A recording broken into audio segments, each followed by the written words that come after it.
We are, after all, in the worst global financial crisis since the Great Depression.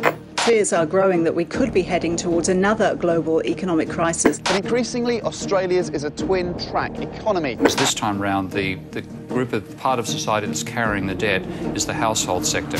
Another crisis of capitalism. Another global financial meltdown prompted by greed, corruption, negligence.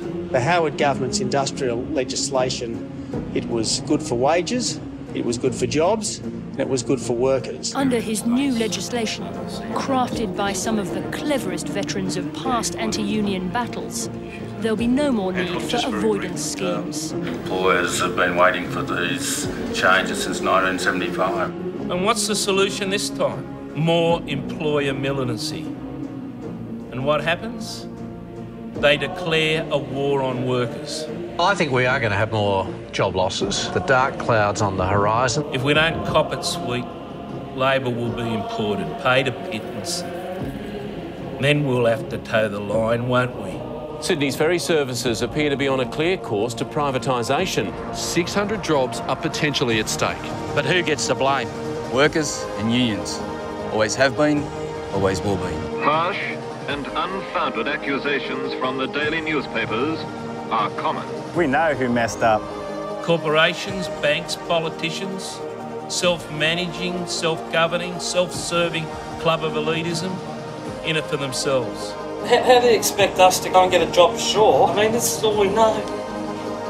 Seriously, though. I love going away to sea. I do.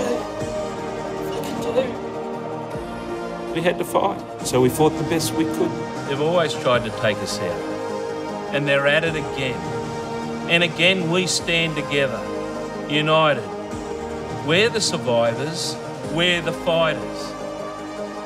As the MUA for 140 years, we've had to fight for every single thing we've got. We know a different kind of power. What we have is a movement. Overtime rates, workers' safety, workers' compensation, annual leave, long service leave, sick leave, parental leave, superannuation, equal pay for women, maternity leave, the right to be a union, a respected union on the Australian waterfront. All these things we fought for and won were carved out of the granite of implacable opposition, fought for by workers and their families, at times forced into poverty, bashed, some even murdered. We know how to organise and we know how to fight. It's in our DNA. It's where we come from. It's where we're going to.